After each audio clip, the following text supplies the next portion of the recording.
Queridos, o tema da nossa conferência, ou o tema que será tratado, ainda que parcialmente, nessa pré-conferência, é o Apocalipse revelado, uma visão quadridimensional da vitória do Cordeiro e de sua esposa. Vejam, mesmo que nós quiséssemos ministrar em 4 ministrações, em 4 dias, ou em 4 reuniões, nós não conseguiríamos abordar o livro do Apocalipse na sua plenitude. É um livro lato, um livro amplo, é um livro de profecias, é um livro que traz uma complexidade a respeito do que ele anuncia, e portanto não é possível que se ministre todo o Apocalipse, que sejam em 4 ministrações, que dirá em 3, como nós teremos aqui. É por isso que nós temos aqui um subtema. Quando diz o Apocalipse revelado, aí diz uma visão quadridimensional da vitória do Cordeiro e de sua esposa. Nós vamos abordar nesses dias o Apocalipse por uma perspectiva. Nós vamos olhar o Apocalipse na perspectiva da vitória do Cordeiro e de sua esposa. Razão porque nós não vamos ministrar todos os capítulos do Apocalipse, mas vamos tomar a estrutura desse livro. Qual é a estrutura do livro do Apocalipse? Quando nós lemos o Apocalipse, nós vamos perceber que o escritor deste livro, aquele que recebeu tais revelações, é o apóstolo e profeta João. João, aquele chamado o discípulo amado, que reclinava a cabeça no peito de Jesus, um dos 12 apóstolos. João, nesta ocasião, por volta do ano 96 ao ano 100 da era cristã, ele havia sido exilado, ou seja, o imperador Domiciano, imperador de Roma, havia aprisionado o apóstolo e havia então exilado numa ilha do mar Egeu, e portanto lá ele estava como um cativo, como um exilado, trabalhando em minas, inclusive nessa ilha, quando o Senhor lhe apareceu. E aí ele, ao escrever o Apocalipse, ele demonstra que por 4 vezes, ele é arrebatado em espírito. Por 4 vezes no livro do Apocalipse, ele vai declarar: e achei-me em espírito. E aí, para cada vez que ele está nessa condição, ele então recebe uma visão, de sorte que o Apocalipse pode ser dessa maneira estruturado, um livro de revelação, o Apocalipse revelado. Até parece inclusive aqui um paradoxo. Como pode ser o Apocalipse revelado, se Apocalipse já quer dizer por si só revelação? É o revelado. É porque ainda que o Apocalipse seja a revelação, nunca houve tempo em que ele estivesse mais fechado, oculto aos olhos da maioria dos cristãos. Eles chegam a sequer querer ler o livro, por considerar que é um livro muito complexo, é um livro muito difícil, e sobretudo não é um livro que agrada os cristãos, na sua maioria, nessa época pragmática, em que o que prevalece, o que se busca, na maioria das vezes, são bênçãos temporais, são resultados imediatos. Então esse livro se estrutura em 4 grandes visões. A primeira visão trataremos agora agora à noite, se o tempo permitir, que está no capítulo, que vai do capítulo 1 até o capítulo 3. Depois nós vamos encontrar a segunda visão no capítulo 4 em diante, que vai até o capítulo 16. Depois temos a terceira visão no capítulo 17 e 18, não é? E 19 e 20. E por fim, a última visão, que é a visão da Nova Jerusalém, Apocalipse capítulos 21 e 22. Esse é o motivo por que nós colocamos uma visão quadridimensional. Pastor, mas é uma visão quadridimensional ou são 4 visões? Ora, o Apocalipse é uma revelação só, não há uma interrupção.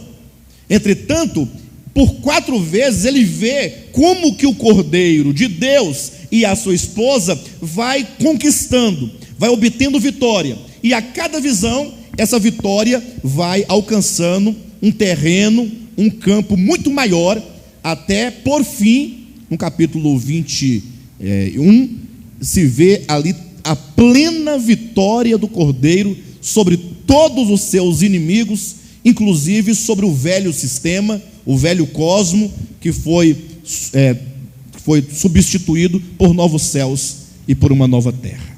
Amém? Então, é nessa perspectiva que nós vamos avançar, que nós vamos em diante. Vamos ler aqui em Apocalipse capítulo 1. Eu quero ler com os irmãos do versículo 9 até o versículo 20. Acompanhe na sua Bíblia com atenção. Eu, João, irmão vosso e companheiro na tribulação, no reino e na perseverança em Jesus, achei-me na ilha chamada Patmos, por causa da palavra de Deus e do testemunho de Jesus. Achei-me em espírito no dia do Senhor, olha aí, achei-me em espírito no dia do Senhor, e ouvi por detrás de mim grande voz, como de trombeta, dizendo: o que vês, escreve em livro e manda às 7 igrejas: Éfeso, Esmirna, Pérgamo, Tiatira, Sardes, Filadélfia e Laodiceia. Versículo 12: voltei-me para ver quem falava comigo, e voltado vi 7 candeeiros de ouro, e no meio dos candeeiros semelhante a filho de homem, com vestes talares e cingido à altura do peito com uma cinta de ouro.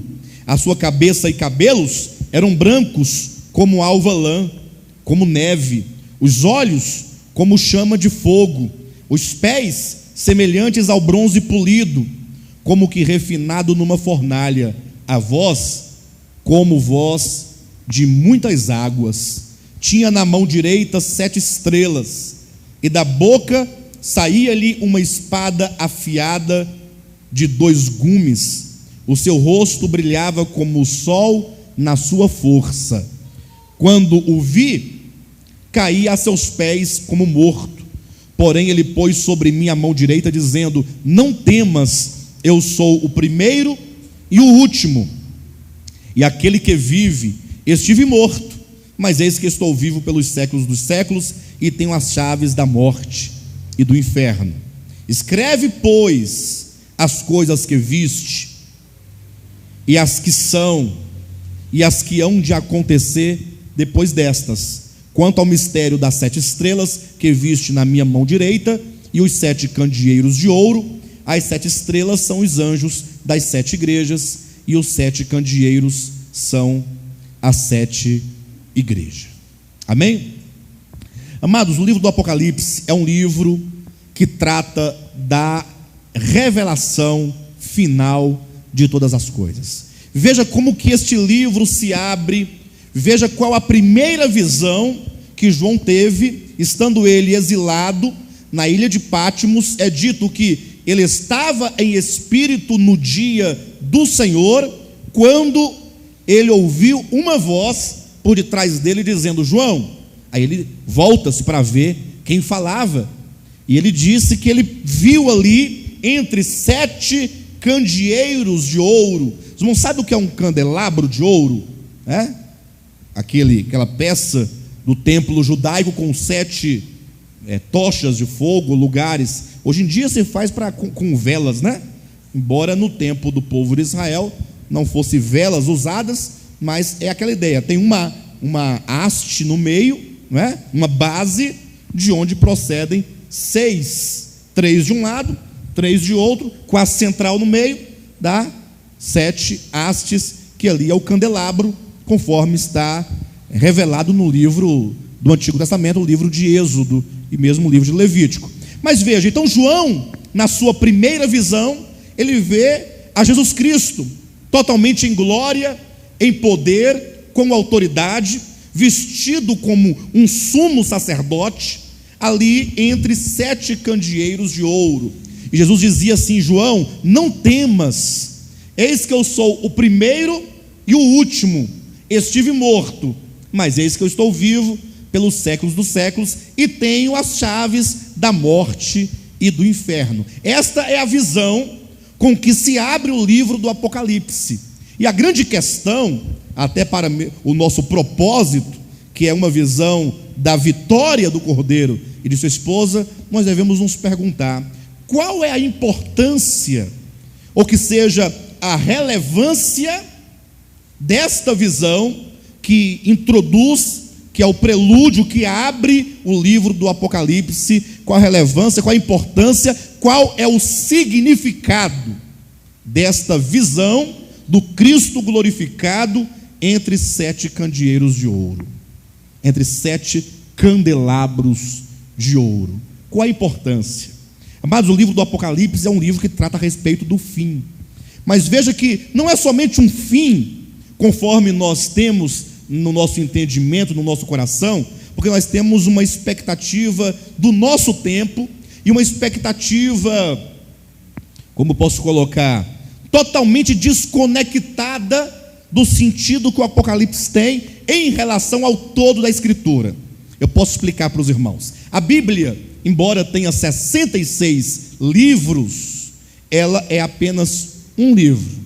É um fio que começa na eternidade passada, que vai perpassando o tempo, sem nenhuma interrupção, e nos leva até a eternidade futura. Então veja, a Escritura, ela narra com muita precisão a história de Deus com o seu povo, a história de Deus com os homens, a história de Deus com a sua criação. E é uma história, e como nós sabemos, é uma história de rebelião, porque houve a queda de alguns seres criados, e então, a partir deste momento que começa a história de Deus, que tem um começo, que tem uma queda, que tem uma rebelião, então caminha-se para um desfecho.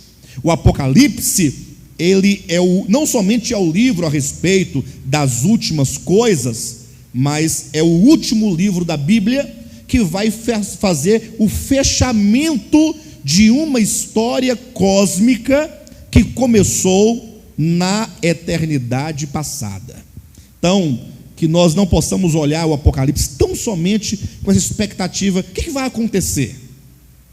Não tem esse aspecto? Quem é o anticristo? Qual a sua nacionalidade? De onde ele vem? Mas que ao ler o Apocalipse, nós possamos estar convencidos e também inseridos dentro de um contexto maior que o nosso. Vamos buscar o início, como tudo começou, em busca desse Apocalipse, em busca desse clímax, vendo o Apocalipse como sendo o clímax de uma história, a consumação de uma história, o desfecho de uma história que teve o seu começo na eternidade passada. Amém, queridos? Então, que o Apocalipse seja visto dessa maneira, não como sendo apenas algo por acontecer, mas o desfecho de toda a história de Deus com o seu povo. Para tanto, basta que você remonte a história lá no princípio. Livro de Gênesis, no princípio Deus criou os céus e a terra. Pense comigo, quando a Bíblia diz que Deus criou no princípio, veja que Deus, ele é o agente, é o criador, ele não faz parte da criação, porque ele cria todas as coisas, ele é o todo-poderoso, ele é o soberano e portanto ele é Deus. Por que ele é Deus? Ora, porque ele é o único incriado, é o único que não faz parte da criação, que não somente criou, mas ele mantém e ele sustenta. E a Bíblia diz então que ele criou anjos, criou seres celestiais, criou mundos, criou a terra, enfim, dentre toda essa criação, havia um ser chamado Lúcifer. Na sua Bíblia, em versão em português, você não vai encontrar essa expressão Lúcifer, você vai encontrar estrela da alva, ou que seja estrela da manhã, mas na Vulgata, que é a Bíblia escrita em latim, lá está a palavra Lúcifer, que quer dizer, bem traduzido, estrela da manhã. Esse ser, ele era o maior de toda a criação. Eu não vou me deter nesses aspectos, mas nós sabemos, mediante Ezequiel capítulo 28, que houve então a rebelião desse ser, desse querubim, desse príncipe, maior de todas as criaturas, num dado momento, por uma razão que a Bíblia não nos deixa muito claro, mas sabemos que, sendo ele perfeito, em um dado momento entrou no seu coração, ou nasceu no seu coração ali o mal, e ele então se rebela contra Deus. E a partir daí, nós sabemos, a terça parte dos seres celestiais criados por Deus passa para o lado de Lúcifer, fica do seu lado, que agora já não se chama mais Lúcifer, mas ele se chama Satanás, como significa o adversário, diabo, que é o acusador. E aí então o mundo criado dá uma fenda, um hiato, e agora ficam dois reinos bem declarados: o reino de Deus, e como diz no livro de Colossenses, capítulo 1, versículo 13, o império das trevas. E aí declara-se, a partir dessa queda e rebelião de Lúcifer, se declara uma guerra contra Deus. E Deus agora vai entrar na história, o próprio Deus se tornará personagem nessa história, para então, no fim e por fim, destruir cabalmente o mal que nasceu, oriundo do coração de Lúcifer, destruir e aniquilar este mal. Então veja que a história do Apocalipse é o desfecho de uma guerra que começou na eternidade passada. A importância disso é que você se situe dentro dessa história, porque você, eu, cada um de nós, todos os seres humanos e toda a criação e todas as criaturas, em algum momento nascemos, nós nascemos dentro de uma história. E se você não entender que você nasceu dentro de uma história, e essa história é a história de uma luta, de um conflito, de uma guerra entre o bem e o mal, entre a luz e as trevas, entre Deus e Satanás, você certamente não vai conseguir alcançar aquilo que Deus quer para a sua vida. Então você tem que se entender como sendo um personagem inserido dentro dessa história, dentro desse contexto, desse conflito. Dos céus, o conflito de guerra e de rebelião foi transferido para a terra. Quando?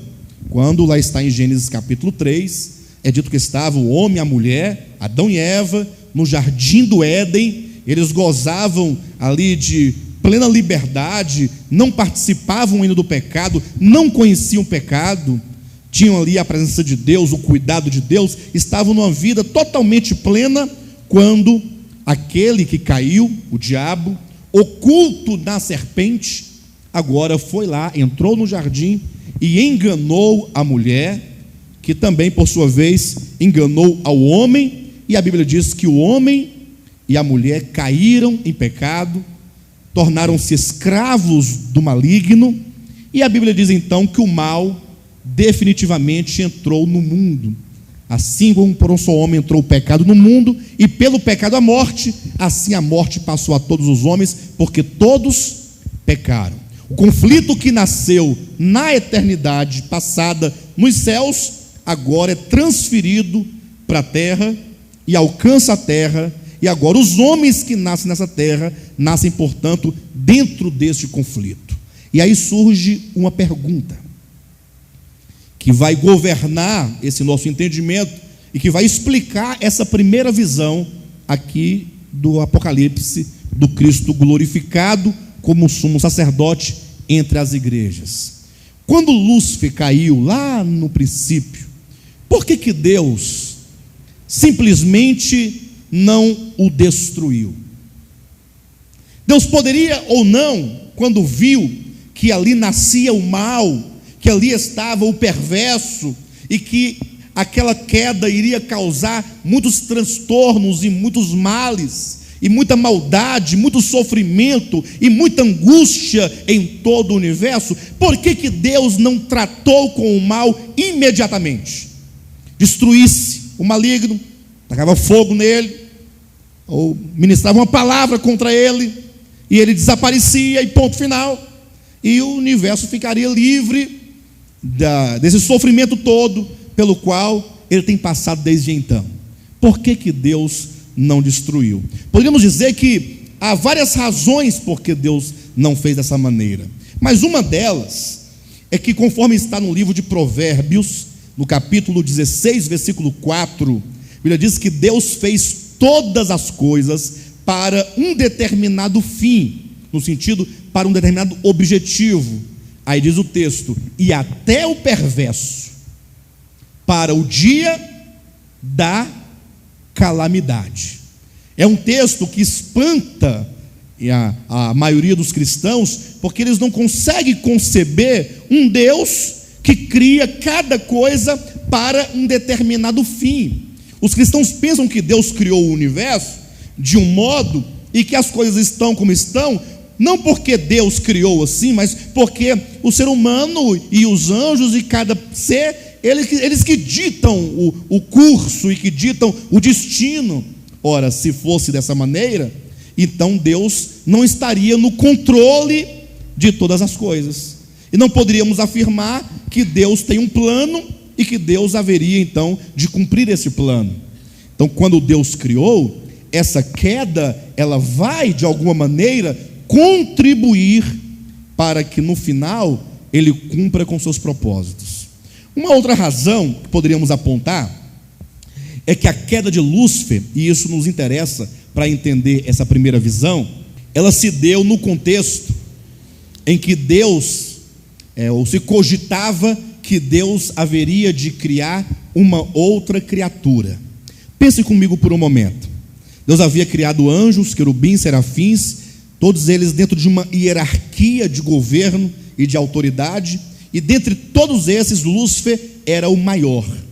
Então, enquanto Lúcifer era a maior das criaturas, sem nenhuma cogitação contrária a isso, tudo estava em perfeito estado. Quando de repente se ouve dizer que Deus haveria de criar um outro ser, e que esse outro ser criado seria maior do que todas as criaturas criadas, lógico, e que esse ser seria a imagem e semelhança de Deus, e não somente a imagem e semelhança de Deus, mas que participaria em vida e natureza com Deus, seria unido a Deus. Aí Lúcifer não pôde aceitar.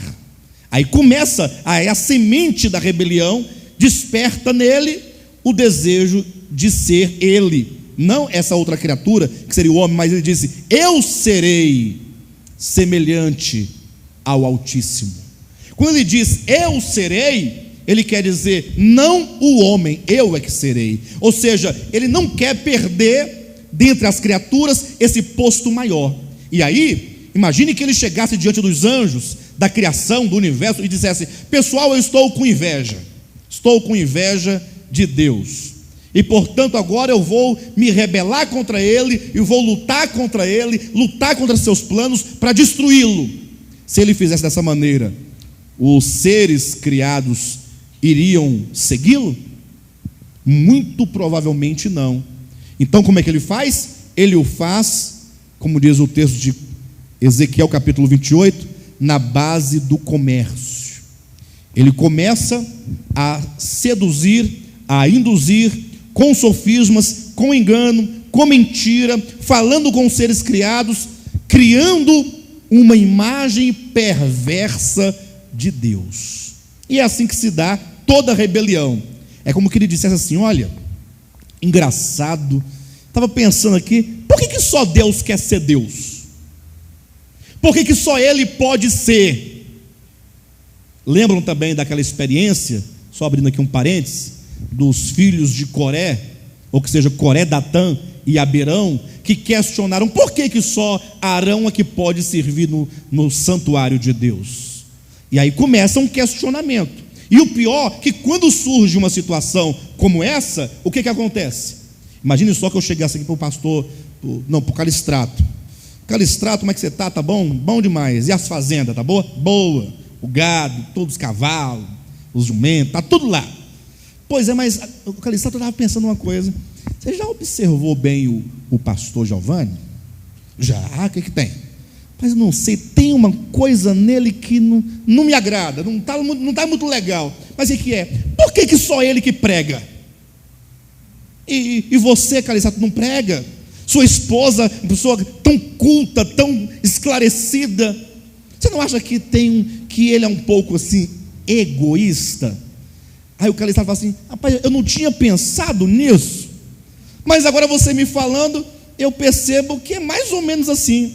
A partir daí, toda vez que o calistrato vê o pastor Giovanni pregando, vem na mente dele: rapaz, acho que o bispo tinha razão. E aí cria-se um estigma no pastor Giovanni, e agora o calistrato não consegue fazer outra leitura do pastor Giovanni, senão que todos os seus atos, todos os seus gestos, todos os seus movimentos agora são configurados e caracterizados pelo estigma que foi colocado na sua fronte. E aí daqui a pouco o calistrato vai na casa do Márcio: Márcio, eu sei que você é um cara novo, chegou agora recentemente no nosso meio, mas você já observou o pastor Giovanni? Já, é uma maravilha. Não, eu estou falando da maneira como que ele... Você observou que só ele que cuida, que só ele que faz, que só ele... Aí começa, 1, 2, e vai ganhando, e ganha gente, muita gente. Assim aconteceu com Lúcifer.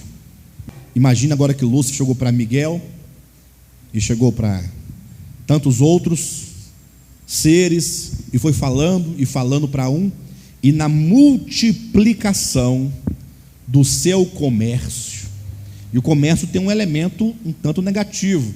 Não quero dizer que todo comerciante é assim, mas o comércio tem uma lei: você tem que ganhar o cliente, e você tem que tirar o cliente de outro lugar, de onde ele está, e para tanto você vai ter que falar mal do outro, você tem que, às vezes, até criar uma imagem errada do outro, para você poder ganhar o indivíduo para você.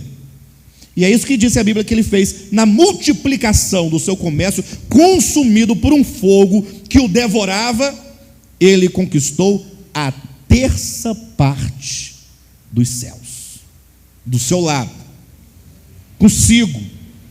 E agora imagine que mesmo os 2 terços que não caíram, mas ficou uma mancha, porque quando alguém fala do outro, enquanto não se prova o contrário, fica aquela imagem, não fica? Fica aquela coisa, né? Foi dito isso, Deus foi acusado de tirano, foi acusado de mal, foi acusado de perverso. Pastor, não é Apocalipse capítulo 1 não? Calma, para você entender esta visão, você tem que começar daqui de onde eu estou, caminhando para lá. Tenha paciência, tá bom? Afinal, o Apocalipse é o desfecho. Se você não entender o caminho, como você pode entender o desfecho de algo que você não sabe o que é?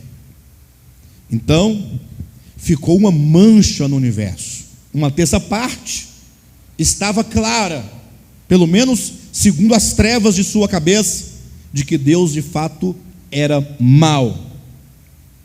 Ao passo que os 2 terços de anjos não caídos, e mesmo os outros mundos, não pense você que o único mundo que há no universo é o planeta Terra. Não pense você isso. Aqui é o palco onde tudo acontece e se desdobra.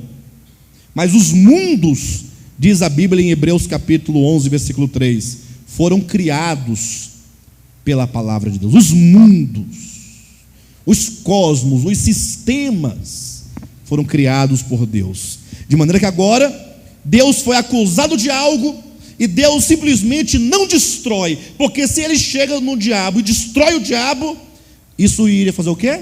Iria confirmar. Está vendo? Ninguém pode falar, falou morre. Então, eu também acho que ele é mau, mas não vou dizer nada para não morrer, porque senão ele taca fogo na gente e mata a gente. E Deus, na sua soberania, não fez nada disso. Era como que Deus dissesse para o diabo e para todos os que caíram com ele: podem ir.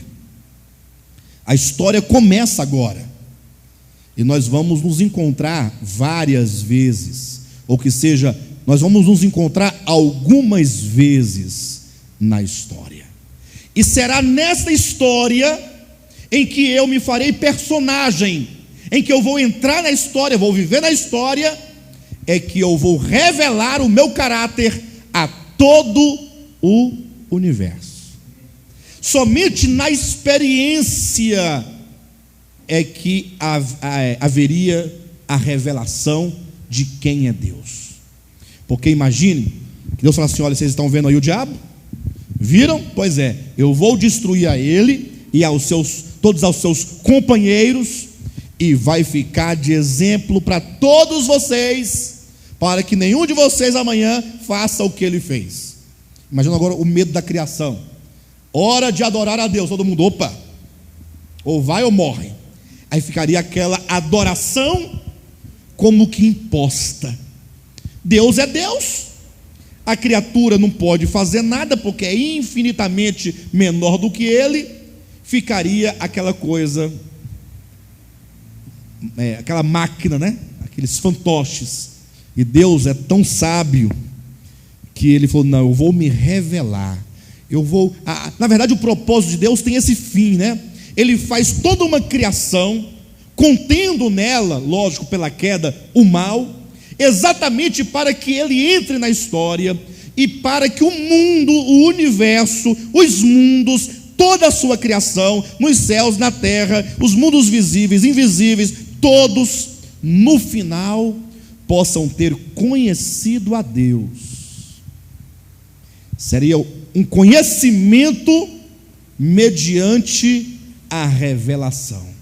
Somente aí o universo, no final de tudo, vai poder declarar que só Jesus Cristo é o Senhor. Será uma confissão. Não haverá dúvida alguma ao texto de Romanos, no capítulo 3, versículo 4, no dia, referindo-se a Deus, em que fores justificado. E aí você pode procurar os comentários bíblicos, que você não vai encontrar uma resposta clara e adequada a esse texto, porque se pergunta: como é que Deus pode ser justificado? De que maneira Deus será justificado? Deus não precisa de justificação, é o homem que precisa. Nesse sentido que Paulo diz lá, ele fala: seja todo homem mentiroso e Deus verdadeiro.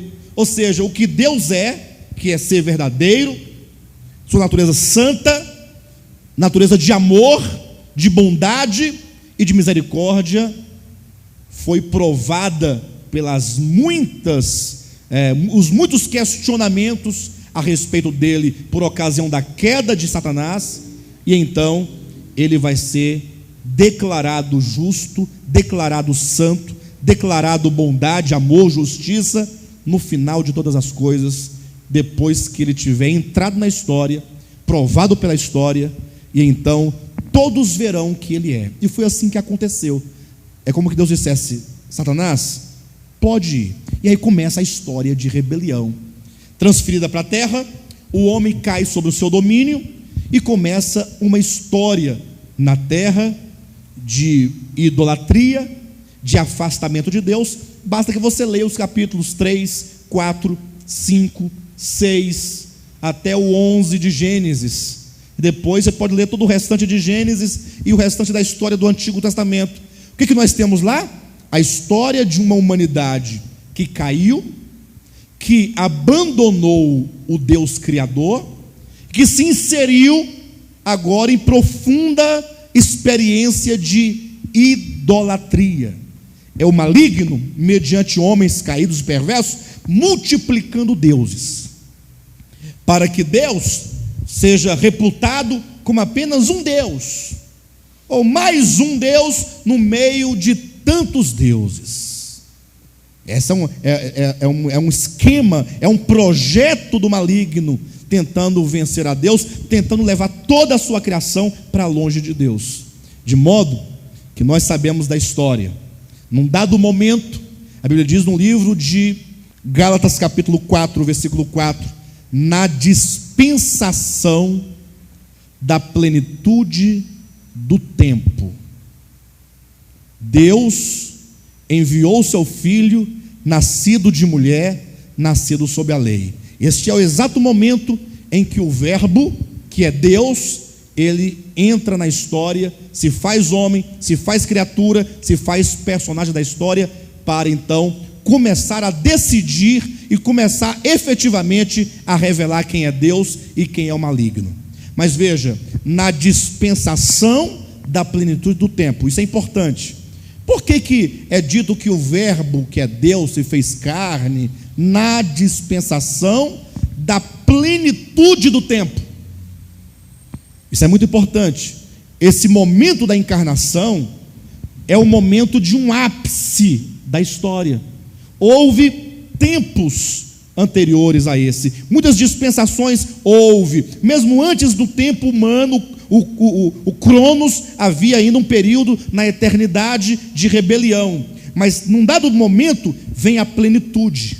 É um momento escatológico para todos os que vieram antes, ou seja, Deus vem num momento final, para a partir dali começar a caminhar para a consumação de todas as coisas. Quando Cristo veio, ali começa a história do fim. Querem ver uma coisa? Vocês já ouviram falar que nós estamos vivendo no tempo do princípio das dores? Quem já ouviu falar isso em algum lugar? Isso desde sempre. Eu era criança, se dizia, estamos no princípio das dores, tal, né? E só que aí nós estamos sempre procurando o fim. Quando é que o Apocalipse vai começar? Se o Apocalipse é a revelação das coisas finais, quando é que isso vai começar? E nós nos esquecemos que a própria Escritura situa o início do fim, ou o começo desse tempo final, exatamente com a encarnação, morte e ressurreição de Jesus Cristo.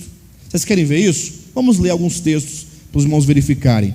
Abra sua Bíblia em 1 Coríntios capítulo 10. Isso é importante situar esse momento. 1 Coríntios capítulo 10, versículo 11. O apóstolo Paulo escrevendo aos coríntios, olha o que ele diz aos irmãos de Corinto no primeiro século. Ele diz: estas coisas lhes sobrevieram como exemplos, e foram escritas para advertência nossa, de nós outros, sobre quem os fins dos séculos têm. Ora, o apóstolo Paulo disse isso em que ano? Vocês têm ideia? No primeiro século da era cristã. E o que ele disse para aquela igreja há 2000 anos? Sobre vós outros, sobre quem os fins dos séculos têm chegado. Então, naquele tempo em que Paulo falava, já era o tempo do fim. Vocês entendem isso? Embora seja um longo período, mas lá já era o tempo do fim. Olha esse outro texto, Atos capítulo 2, versículo 16. É o momento em que Pedro está ali no dia de Pentecostes, em Jerusalém, e ele vai explicar o derramamento do Espírito Santo. Ele diz assim, para os judeus naquele momento: mas o que ocorre, ou seja, o que está acontecendo aqui em Jerusalém, é o que foi dito por intermédio do profeta Joel. Olhem para mim por um momento. Ali o Espírito Santo foi derramado, todos falavam em outras línguas, cheios do Espírito Santo. E aí Pedro vai explicar: olha, vocês sabem que acontecimento é esse? Isso aqui que está ocorrendo é o cumprimento da profecia de Joel. E aí ele vai citar a profecia de Joel, dizendo no 17: e acontecerá nos últimos dias, diz o Senhor, que derramarei do meu espírito sobre toda a carne. Ora, se isso aqui é o cumprimento do que disse Joel, Joel disse que isto aconteceria quando? E acontecerá quando? Nos últimos.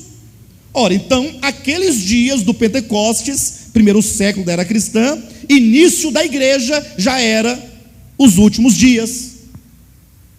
Ou não? Alguém tem alguma coisa contra? Que fale agora, ou cale-se para sempre. Os últimos dias. Quando nós lemos também, na primeira epístola de João, ali no capítulo 2, versículo 18, João vai dizer também: filhinhos, como ouvistes que o anticristo vem. Aí ele vai falar que nós estamos vivendo exatamente os últimos dias. Se os irmãos quiserem verificar, 1 João capítulo 2, versículo 18, que diz assim: olha, filhinhos, já é a última hora. Última hora, né? Fins dos séculos, últimos dias, são expressões escatológicas. A igreja inaugurada no primeiro século já é o tempo do fim, já começou. Ali já começa o tempo em que se caminha para a consumação, para o cumprimento pleno do Apocalipse. Ali no primeiro século. É por isso que eu disse que Jesus Cristo, ou melhor, eu mencionei em Gálatas 4:4, que o verbo, que é o Filho de Deus, que é Deus, se fez carne quando? Na dispensação da plenitude. Olha, é o momento escatológico. E então ele vem para começar a caminhar em direção à grande revelação de quem é Deus. E é por isso então que num dado momento ele declarou para seus discípulos, conforme está em João 12:31, dizendo: chegou o momento de ser expulso o príncipe deste mundo. Então, quando Jesus fala que chegou o momento de ser expulso o príncipe, ele não faz uma referência àquele que lá no princípio caiu, né? Não faz uma referência ao maligno. Veja como toda a história está conectada. Então, quando ele disse isso, se eu estivesse lá, talvez eu pensaria assim: olha, então vamos organizar um exército, vamos cada um pegar uma arma, né? Um pega uma enxada, outro pega uma foice, porque não tinha ponto .40 ainda naquele tempo, né, de Vinícius? Então, pega aí um machado, pega aí um cajado, e vamos atrás desse príncipe, vamos expulsá-lo, vamos matá-lo. Mas aí está a grande guinada, e aí está o grande segredo.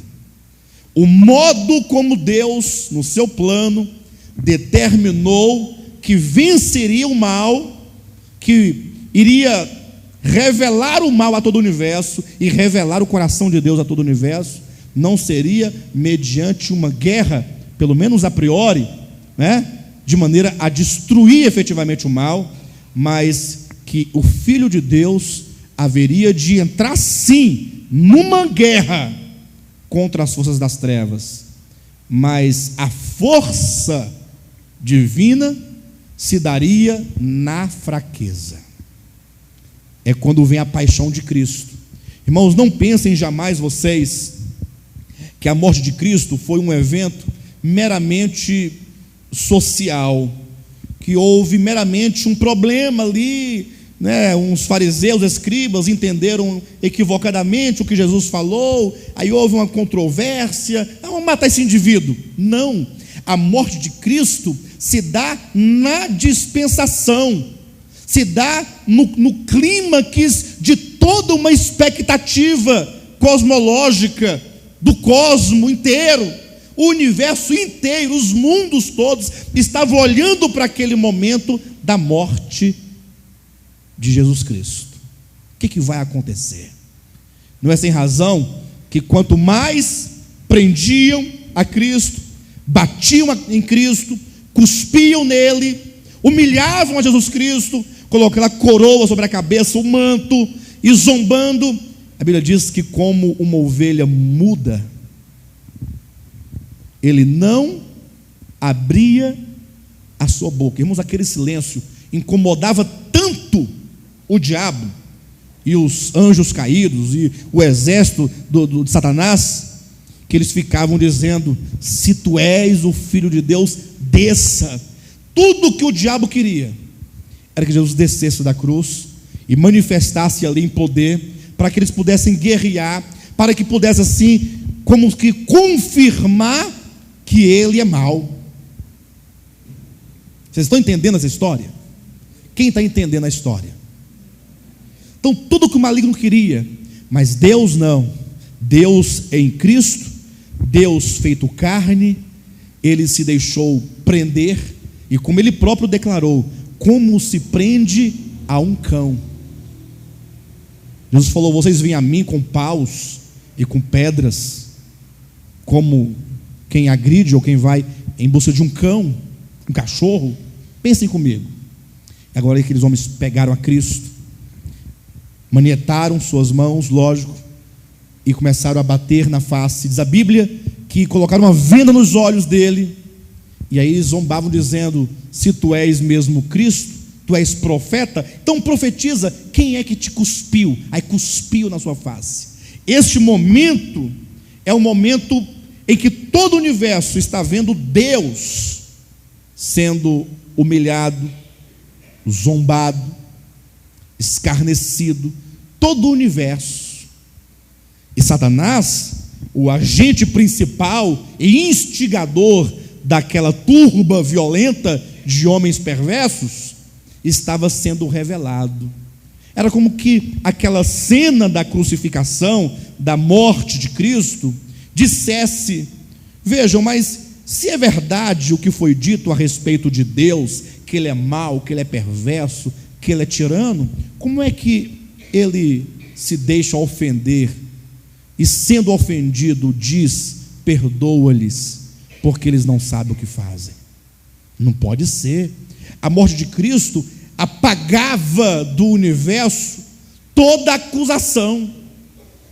Tudo que foi dito contra Ele, contra seu caráter, de maneira maldosa, perversa e mentirosa, aquela atitude de Cristo ali, enquanto Deus encarnado, revelava: Deus é amor. Deus é amor. Ao passo que toda atividade do maligno contra Cristo demonstrava, como que falasse ao universo: Satanás é perverso, Satanás é mau. De fato, ele é Satanás, ele é adversário, ele é acusador. Ali se manifestava para o universo quem Deus é e quem o maligno é. Até que Jesus Cristo então foi morto, foi sepultado. Atos capítulo 2 descreve como que ele desceu ao Hades, e agora a sua descida ao Hades é a descida como de qualquer homem vencido pela morte.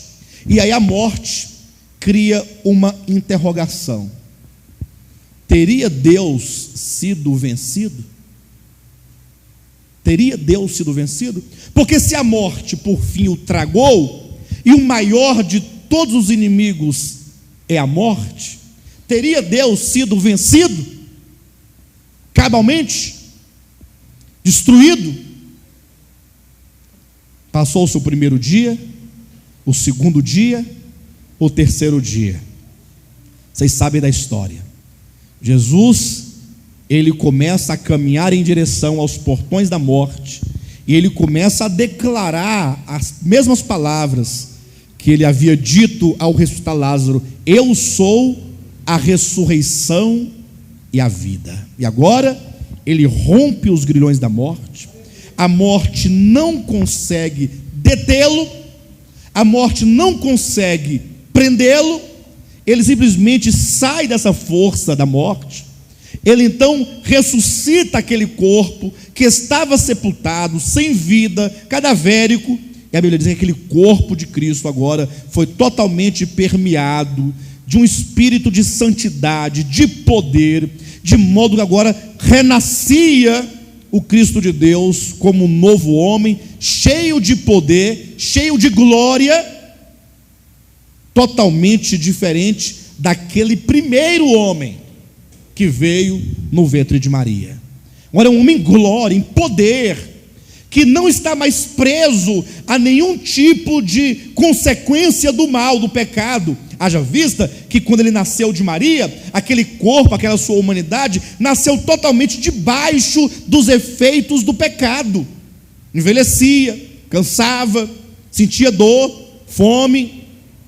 Tudo que o homem sente, aquele homem nascido de Maria sentia. Agora, em ressurreição, ele tem um corpo incorruptível, um corpo imortal, um corpo cheio de glória, um corpo cheio de poder. Entretanto, isso só pode ser visto no mundo espiritual. Mesmo quando ele apareceu para os seus discípulos, ele não apareceu em glória, apareceu como um homem, comeu com eles, falou com eles, houve revelação, mas não em poder e glória. Vocês entendem isso? De maneira que na sua ascensão, o Salmo 24 descreve como que os mundos, e mesmo todo o mundo espiritual, contemplou a Cristo em vitória em vitória sobre Satanás, em vitória sobre a morte, subindo ao Pai. O mundo espiritual viu. Salmo 24 declara, a partir do versículo 5 ou 6 em diante, dizendo que na sua ressurreição, quando ele foi subindo, ele foi assunto aos céus. Ele não foi arrebatado aos céus, porque se dissesse que ele foi arrebatado, ele teria desaparecido da terra e aparecido no céu. Mas como diz que ele foi assunto, ele foi elevado às alturas. Ele foi sendo elevado e ele foi cruzando primeiro céu, segundo céu, terceiro céu, quarto céu, quinto céu, sexto céu, sétimo céu. Ele adentrou no céu dos céus, o oitavo céu. Agora imagine que até lá existem o que? Aí em cima, principados e potestades com autoridade e poder, inclusive de domínio de espaço aéreo. Lembra do livro de Daniel capítulo 10, quando Deus ordena que Gabriel levasse um recado, levasse uma revelação para Daniel, que estava lá na terra orando. Daniel aqui na terra orava, e lá vem Gabriel lá do trono de Deus para cá. Quando de repente chega num dado momento, ele se encontra com quem? Aí nesse espaço em cima, com o príncipe da Pérsia. Lógico que não é um homem, lá nos ares não pode ser, é um principado, inclusive da parte do maligno. E aí esse principado simplesmente diz: você não vai descer, porque aqui manda eu. É como se ele fosse um guardião de, para descer ou subir, eu tenho que autorizar.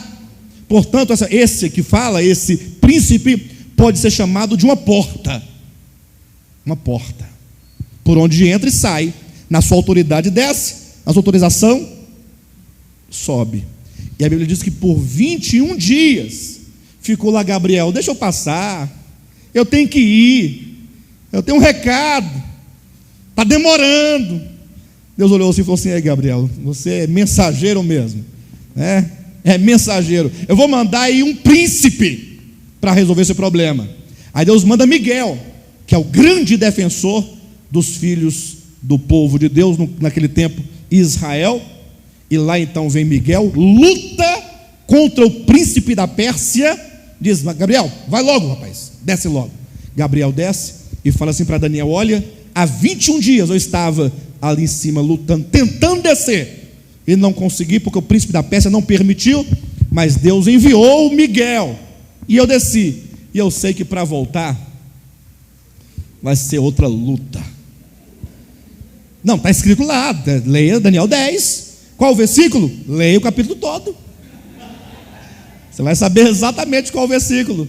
Ele disse: para voltar é outra luta, porque para voltar, o que o príncipe falaria? Bem, você desceu, agora subir você não sobe. Veja que esse príncipe é uma porta, ou não é uma porta? Nesse sentido, por onde entra ou sai, no sentido de sob a sua autoridade, descer ou subir. Mas imagine que quando Cristo foi subindo, até ele havia declarado antes para os seus discípulos, antes de subir aos céus, ele disse: toda autoridade me foi dada nos céus e na terra. E agora ele é assunto aos céus, e quando ele começa a passar, que essas portas e esses portais querem impedi-lo, aí está lá o cântico do Salmo 24: levantai-vos, ó portais. Lembrando que esses portais não são apenas do mal, tá? Começa desde aqui, mas tem até os céus de Deus. E aí começa um cântico em todo o universo, cantando os anjos de Deus, os mundos, dizendo: levantai-vos, ó portais eternos, levantai as vossas cabeças. Para quê? Para que entre o Rei da Glória. Deixai entrar, passar o Rei da Glória. Aí perguntavam: e quem é esse Rei da Glória? Aí o texto diz: é o poderoso nas batalhas. E que batalha é essa? A batalha do Calvário. Ora, mas se é a batalha no Calvário, ele perdeu, porque ele morreu. É porque para Deus a vitória se dá em caminho inverso. A vitória se dá quando perde, e se perde quando ganha. Não é sem razão que esse princípio é o princípio da vida cristã por excelência. Aquele que quiser ganhar a sua vida, perdê-la. E aquele que ganhar a sua vida, perdê-la. E o que perdê-la, ganhá-la. E então agora, o Cristo de Deus em ressurreição foi subindo. Abram alas, abram, que o Rei da Glória vai passar. E ele foi subindo, e todos os mundos espirituais viram um poderoso, alguém que volta da batalha triunfante. Então não há dúvida alguma no mundo espiritual da grande vitória do Cordeiro. Não há dúvida. Não há dúvida. Ele foi subindo, e os seres criados, mesmo caídos, essas cabeças que sejam esses portais e portas, príncipes, eles mesmo tiveram que sair e deixar o rei passar. E eles viram esse Cristo glorioso de Deus em ressurreição, em poder, em autoridade, em glória, subindo, até que quando ele entrou no principal portão, lá estava o trono de Deus. O Pai se levantou do trono, foi ao seu encontro e disse: Deus, o teu trono permanece para todo sempre. Irmãos, quando o Pai diz ao Filho no seu retorno, Deus, vocês entendem isso? O teu trono permanece para sempre. Entretanto, a igreja de Jesus ficou aqui na terra. E aqui na terra só se tinha o testemunho dos apóstolos de que ele venceu. O que prevalecia de fato era o seguinte: surgiu um boato que se espalhou dizendo: os discípulos daquele embusteiro, chamavam Cristo de embusteiro, roubaram o corpo dele da sepultura, deram o fim. Ninguém sabe onde está o corpo dele. Até hoje, dizem. E aí eles inventaram uma grande mentira. Nós temos que deter esses discípulos dele, porque senão a segunda mentira será pior do que a primeira. O que eles disseram? Disseram que ele ressuscitou. Tem lógica uma coisa dessa? Que ele está vivo. E aí prevalecia esse engano, essa mentira, de sorte que os apóstolos eram testemunhas oculares da sua ressurreição. Estiveram com ele em ressurreição, mas não viram-no na sua glória. Não. Irmão, você sabe como é o ser humano, não sabe? O homem. Eles saíram pregando com todo o gás, com tudo, e gente convertia, e muita gente, a igreja foi crescendo e foi se multiplicando. Na base de quê? Na base da palavra da promessa. Ele está vivo e ele vai voltar. Ele está vivo e ele vai voltar. Imagina lá o irmão Márcio, naquele tempo, todo animado: glória a Deus, agora ele está vivo, ele ressuscitou. E a mulher dele junto, e todo mundo, e pregando, e chamando os vizinhos e tal. E a igreja crescendo, e o povo animado. Ele vai voltar. E os apóstolos fazendo milagre, prodígio, paralítico andando, cego vendo, aquela coisa toda, pensa numa empolgação. Mas aí veio o tempo, 1 ano, 2 anos, 3 anos. Tem quanto tempo aqui, Márcio? Aqui 1 ano. Quero ver daqui a 5 anos, Márcio. Se você vai vir aqui arrumar as coisas com o mesmo espírito, mesma alegria, a mesma disposição, a mesma fé. Porque o tempo passa e a gente vai olhando para a cara do povo. O Vinícius é uma cara torta. Você observa que ele tem cara até torta, a cabeça dele é torta. Cara sem graça. O tempo passa, os problemas, as dificuldades, e o pior, começou perseguições contra a igreja. E aí vai, Tiago é morto ao fio da espada. Já foi um. Daqui a pouco Pedro foi crucificado, morreu crucificado de cabeça para baixo. E foi morrendo um apóstolo, outro. Sabe aqueles pilares? Porque os apóstolos eram assim, eles transmitiam uma verdade, uma certeza, uma confiança. Vocês entendem isso? uma confiança.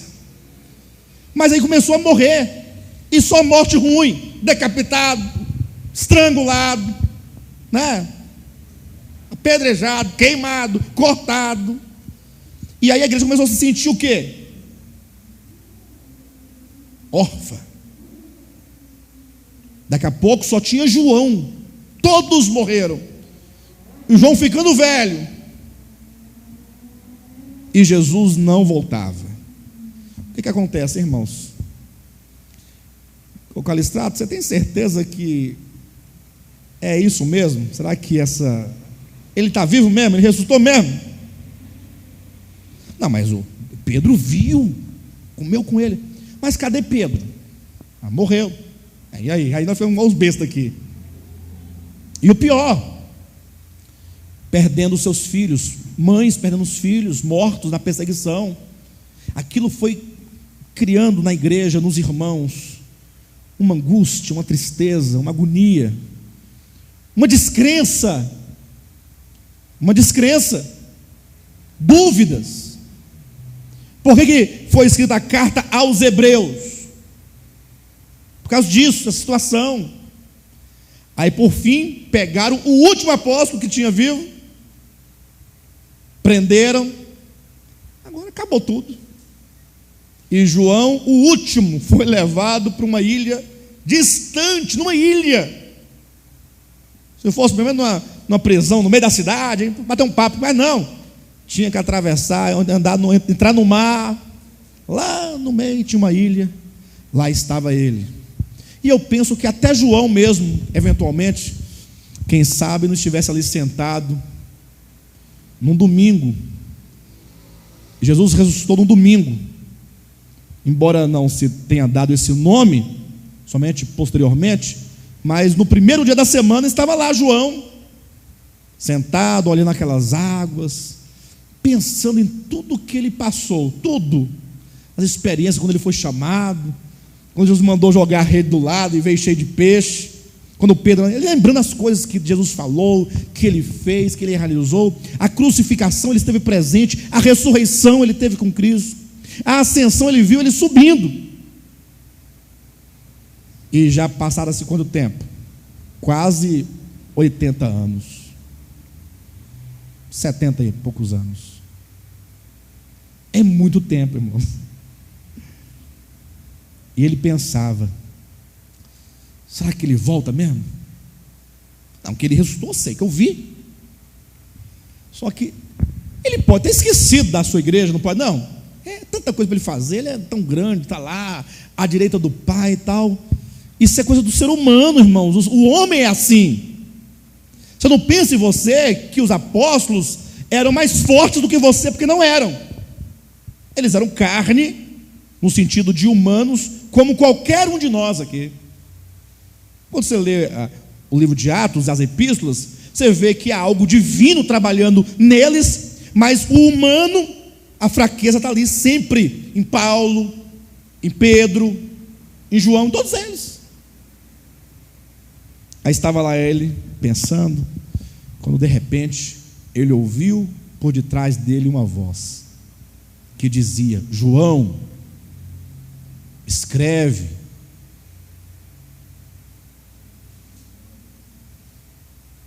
Acho que estremece tudo, né? Por dentro. Porque na hora ele reconheceu aquela voz. Essa voz. E ele disse: e voltei-me para ver quem falava comigo, e voltado vi. Aí vem o relato da primeira visão. Agora ele vai ter contato, ele vai ver o Cristo na sua glória, na plenitude da sua força, uma visão que em nada se compara ao Cristo terreno, humano, que estava ali na sua encarnação e peregrinação. Sim, humano agora em ressurreição, em carne e osso, como ele próprio declarou lá no livro de Lucas, né, no capítulo 24. Mas agora, uma humanidade totalmente absorvida pela natureza divina, pela glória divina. E aí ele passa a descrever esse Cristo glorioso, Ele fala: olha, o seu rosto resplandece como o sol, seus pés são como o latão reluzente, como que passou por uma fornalha. Mas ele passou pela fornalha, a fornalha da aflição, do sofrimento. Seus pés passaram por esse sofrimento. E aí vem toda uma descrição, e há dois aspectos dessa descrição. Um aspecto de um sacerdote, quando fala das vestes talares, cingido à altura do peito com uma cinta de ouro. Mas há um aspecto de poder, de imponência, de glória, quando fala do rosto, dos olhos como chamas de fogo, como que diz: olha, os olhos dele a tudo penetra, a tudo conhece, a tudo discerne. Ele vai julgar, da sua boca sai uma espada afiada para ferir. No capítulo 19 de Apocalipse vai se referir a essa espada, que é a palavra de Deus, que é para ferir, que é para executar juízo. Então, esses aspectos de poder e glória refere-se à sua vitória definitiva sobre todo o mal. Ele agora há de executar esse juízo definitivamente. E o seu aspecto de vestes sumos sacerdotais é para mostrar a relação dele para com a sua igreja. E esse Cristo glorificado fala assim: João, você vai escrever um livro. Você vai escrever um livro. E você vai enviar este livro que você vai escrever às 7 igrejas da Ásia: Éfeso, Esmirna, Pérgamo, Tiatira, Sardes, Filadélfia e Laodiceia.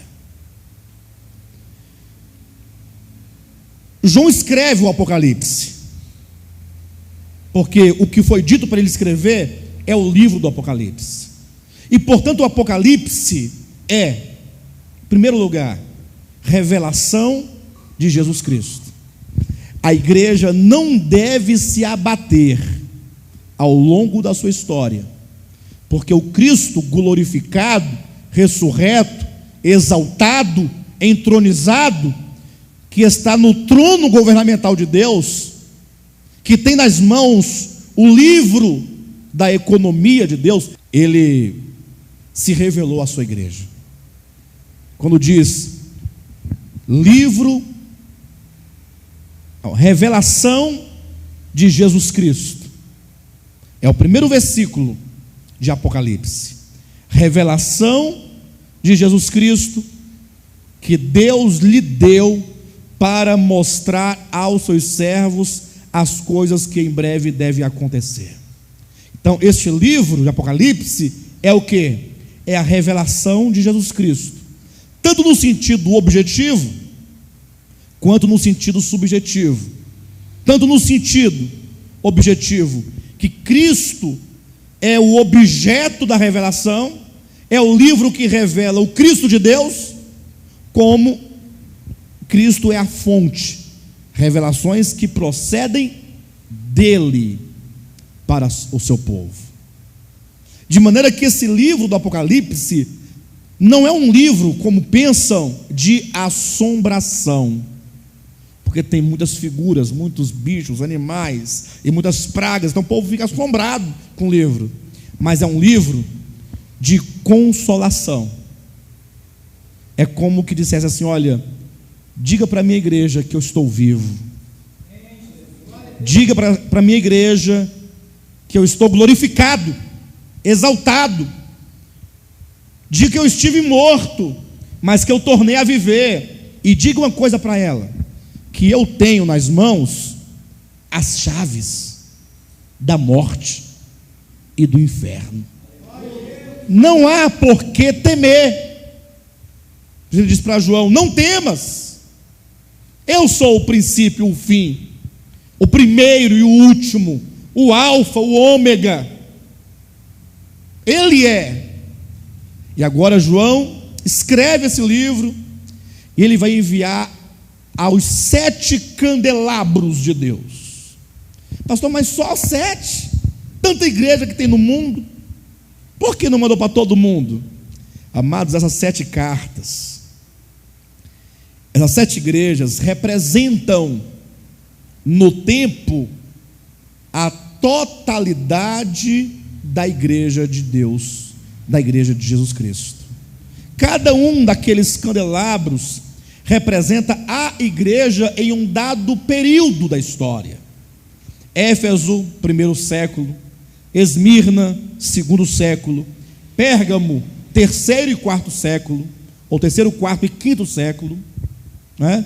E aí vem Tiatira, sexto século, vai até o século XV.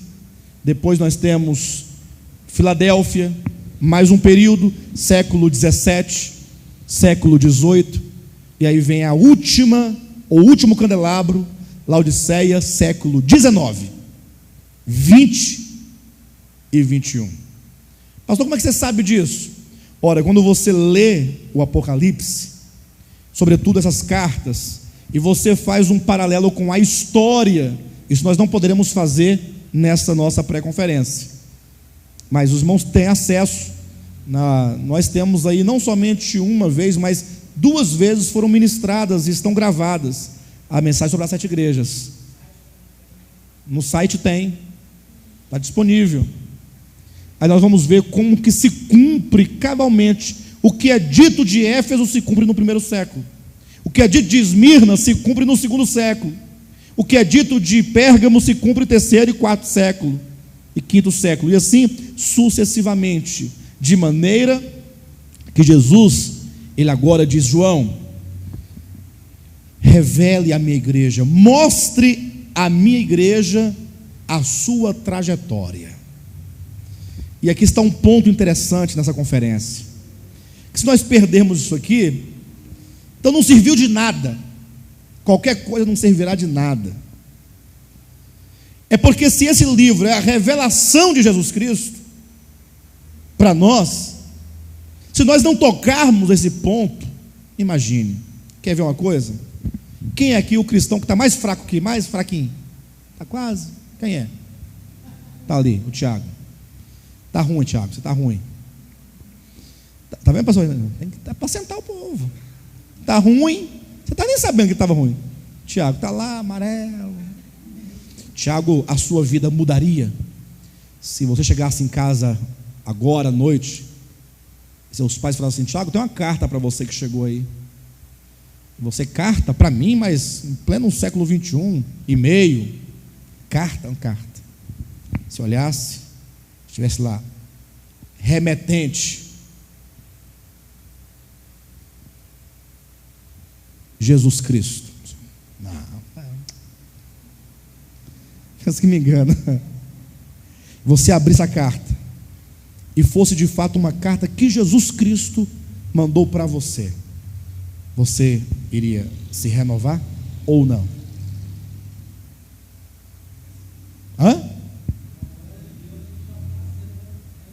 Não, nós estamos trabalhando com hipótese. Lógico que essa carta não está na sua casa, e nem você está tão fraco quanto parece. Pode estar fraco, mas nem tanto. Você está aqui, já está forte. Quem está aqui já está forte, porque o fraco não consegue vir. Está um pouquinho só, um pouquinho. Mas não é verdade que se nós recebêssemos uma carta de Jesus Cristo, você não ia, seu ânimo não ia? Ia ou não ia? Pois então pode se animar, que ele escreveu para você. Para mim escreveu. Está aqui, ó. João escreve e envia às igrejas. São as únicas cartas na Bíblia destinadas à igreja por Jesus Cristo diretamente. Porque aos Gálatas é palavra de Deus, mas foi Paulo quem a escreveu, de acordo com as circunstâncias da necessidade em que ele vivia, segundo o que acontecia naquela região, imbuído pelo Espírito. Mas é Paulo. Mas essas não.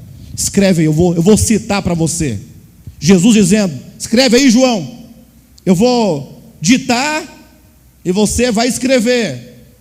Diga à minha igreja a sua trajetória. Revele, mostre à minha igreja a sua história, porque todo crente tem que conhecer a história da igreja. E essa história é uma história de muita dificuldade. Jesus disse: olha, a minha noiva ao longo do tempo, ela vai perder o primeiro amor por mim.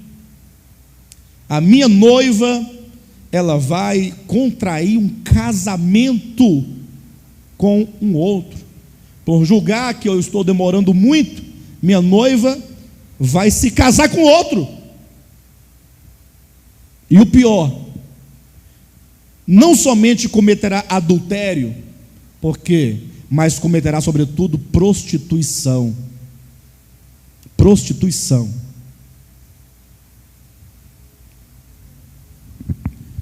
Doutrinas diabólicas vão entrar no meio do meu povo. Doutrinas de homens vão entrar no meio do meu povo. O meu povo vai me abandonar. A minha verdade vai ser suplantada por engano, por heresias. Ele foi mostrando tantas coisas que aconteceria ao longo do tempo. E o mais interessante é que tudo o que ele disse para João na ilha de Patmos, por volta do ano 95, aconteceu ao seu tempo. Aconteceu. Tem gente que diz que não acredita na Bíblia. Então você nunca a leu. Eu já li. Então você não entendeu. Porque não tem lógica. Não tem lógica. Você pode não crer em Deus, mas você não pode negar os fatos. Fato é fato. Você pode ir para as páginas do Antigo Testamento ou para o Novo. Você vai encontrar profecias que se cumprem materialmente no tempo. E isso não se pode negar. Você pode negar qualquer coisa, mas não nega fatos. A história da igreja está escrita nas 7 cartas de Apocalipse, capítulos 2 e 3. De maneira que cada carta representa um tempo. Só que as cartas não se esgotam em si mesmas, porque a experiência da igreja é acumulativa. Imagine que nós estamos na última igreja, Laodiceia. Nós acumulamos todos os erros do passado sobre nós, no nosso tempo. De sorte que o Senhor foi demonstrando isso, e em cada uma dessas cartas, sobretudo em 5 delas, porque há 2 em que você não vai encontrar nenhuma repreensão, você não vai encontrar nenhum erro. Quais são as 2 cartas em que não há problema algum? Esmirna e Filadélfia. Todas as outras 5, elas provaram algum desvio, algum erro. E ao final de cada uma dessas cartas, escute isso em nome de Jesus, Jesus Cristo fala o problema que haveria, e em seguida ele fala: olha, eu quero convidar vocês a vencer esse problema. E se vocês vencerem esse problema, eu faço uma promessa para vocês. Eu vou galardoá-los com algo. Os irmãos já ouviram falar, na experiência cristã de vocês, sobre coroa, ou pedrinha na coroa? Não, mais uma pedrinha na coroa. Mais uma pedrinha na coroa. É lógico que eu acredito que pedrinha na coroa, isso é uma maneira de falar, né? Enfim, mas a Bíblia fala assim de coroa. Mas entenda que essa coroa de que fala a Bíblia, dentre outras coisas, são galardões. O que é um galardão? É uma recompensa.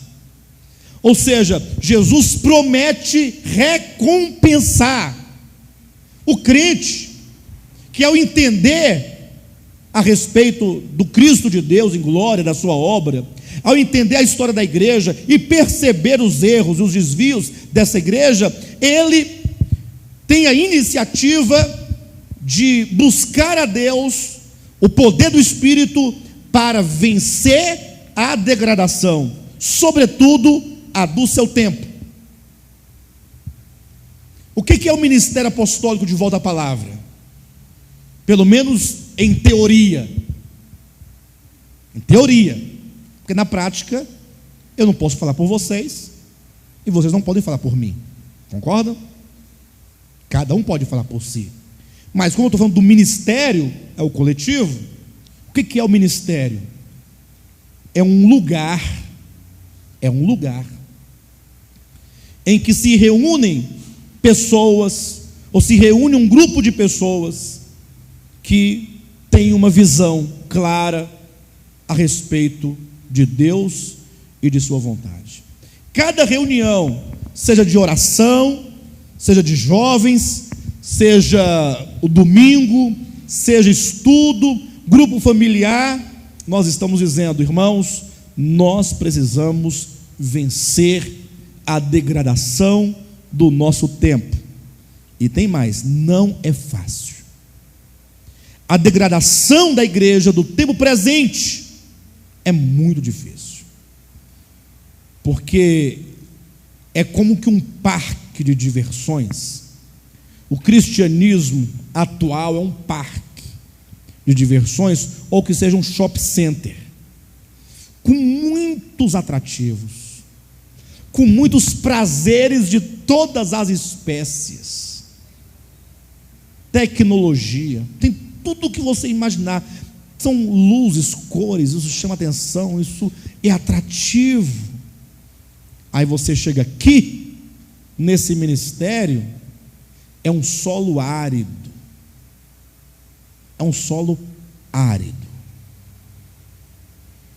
árido no sentido pragmático, porque no sentido espiritual, nós estamos no manancial,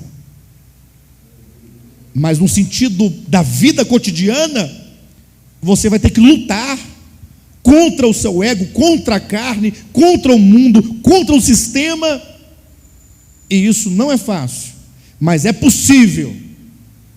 É possível. Ao final de cada uma das cartas, Jesus chama os seus servos ao arrependimento e os convida a vencer a degradação. De maneira que essa primeira visão do capítulo 1, 2 e 3 do Apocalipse nos traz isto. O Apocalipse se abre com a revelação de Cristo e com a revelação da sua vitória sobre a morte, sobre o cosmo, sobre Satanás, e mostra Cristo como o vitorioso na igreja. Ele está entre os candelabros, ele está cuidando dos candelabros para manter vivo o seu testemunho em todas as eras. Ele está vencendo na história. Pastor, mas como é que ele pode estar vencendo se a igreja está sendo degradada? Como é que o cristianismo está degradado como está, até pela própria declaração da Escritura? E como é que Cristo pode estar vencendo na igreja? Ele vence na igreja por meio dos vencedores. Nesse sentido, nós participamos da vitória. Por isso a vitória é do Cordeiro e de sua esposa. Lógico que por fim toda a noiva e a esposa do Cordeiro vai vencer, mas é sabido pela Escritura que na história o Senhor vai sempre levantar um grupo que representa a totalidade, que representa, não é a totalidade, mas que mantém vivo o candelabro do testemunho aceso, brilhando. E eu sei que às vezes nós ficamos assim um tanto apagados, né? Assim, devagar. Mas nesse momento que o sumo sacerdote está lá, como estava lá os sacerdotes lá no Antigo Testamento, que iam lá para alimentar as lâmpadas do candelabro, quando estava acabando o azeite e o pavio estava só um morrãozinho, ele ia lá, tirava aquele morrão, aquele preto, limpava, pavio novo, mais óleo, mais chama, mais luz, mais testemunho. E eu acredito que nesses 3 dias em que nós estaremos aqui, o Senhor fará exatamente isso. Ele vai colocar óleo nas lâmpadas, vai trocar esse pavio que já está velho, consumido, pavio novo. Ele vem com as tesouras, né? As espivitadeiras, né? Corta o velho, óleo, fogo, calor, luz, testemunho.